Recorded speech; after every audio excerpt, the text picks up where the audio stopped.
You are listening to Viewpoints from PlaceCloud. Cultural researchers tell stories of places from around the world. For the full multimedia experience and to support the creators you enjoy, visit placecloud.io. So we're standing here at 11 Princes Street, right by Hanover Square.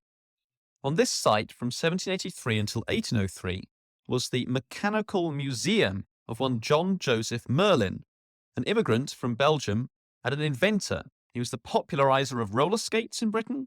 At one point, apparently at a party going about with roller skates, he forgot to put the brakes on and smashed into a mirror, ruining it. He was the patentee of a Dutch oven in 1773, which was actually a kind of rotisserie oven. He was an inventor of musical instruments, improving the piano, new kinds of fiddle, improvements to organs. He invented a forerunner to the wheelchair, known as the gouty chair. He invented scales for weighing humans, as well as for weighing all sorts of other things. It created specialized watches and clocks, as well as a rotating table by which a hostess using pedals could fill 12 cups of tea without ever having to get up, as well as various all sorts of kinds of carriages, magnetical clocks, a method for blind people to play at cards, as well as really intriguing automata. It was here at this museum, for example, that a young Charles Babbage, pioneer of computing, was apparently taken behind scenes with his mother to view some of the automata that Merlin was still working on, and was greatly impressed by the kinds of inventions that he'd been working on.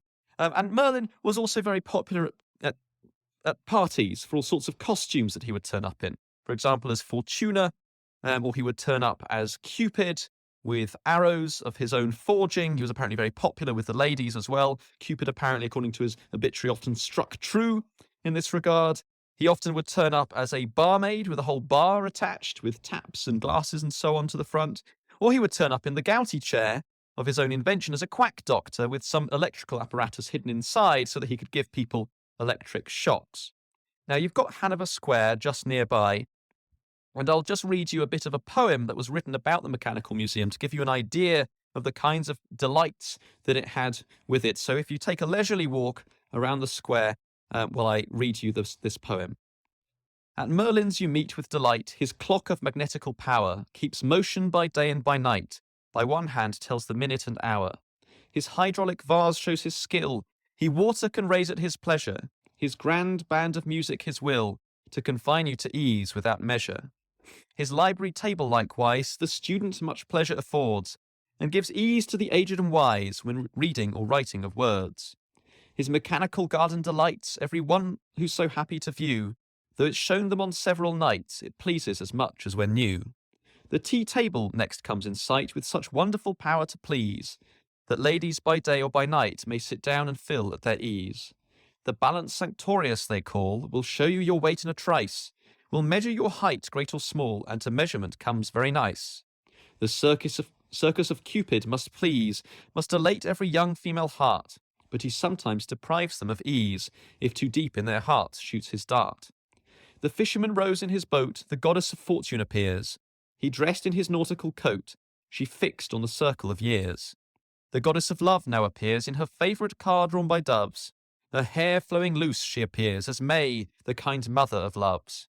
The swan proudly swims on the waves, the flying fish wafts in the air. The frigate the elements braves, her masts and her sails always fair. The temple of Flora bestows a prospect of plenty and peace. The butterfly sportingly goes from flower to flower with ease. The windmills their motions display. They delight every eye and each heart. They excel all the blossoms in May when the chaff from the wheat does depart.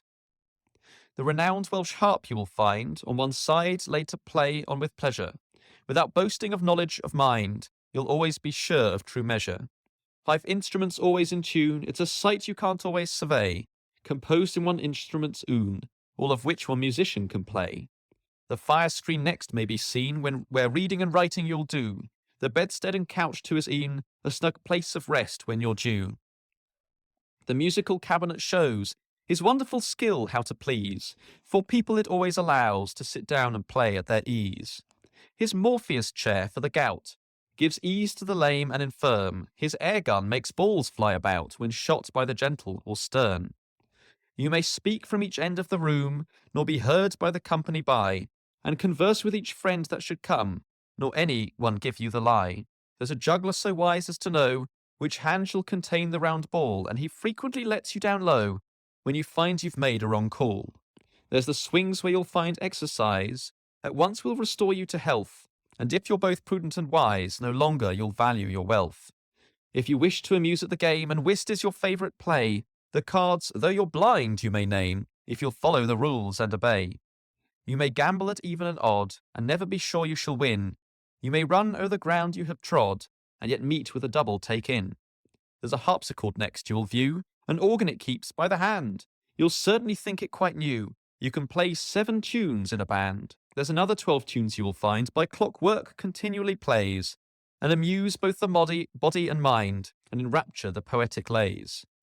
There's the Turk who eats all he can get, of stones when put into his mouth. He's a figure you'll rarely forget, though removed from the north to the south.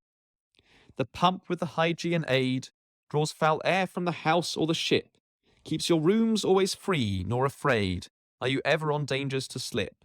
There's 4 horses you'll ride in the air, and above all the company placed, whoever takes most rings off fair, with the title of hero will be graced. Then let every one quickly repair to the temple of comfort and joy. Merlin's always both open and fair. Other treats are no more than a toy.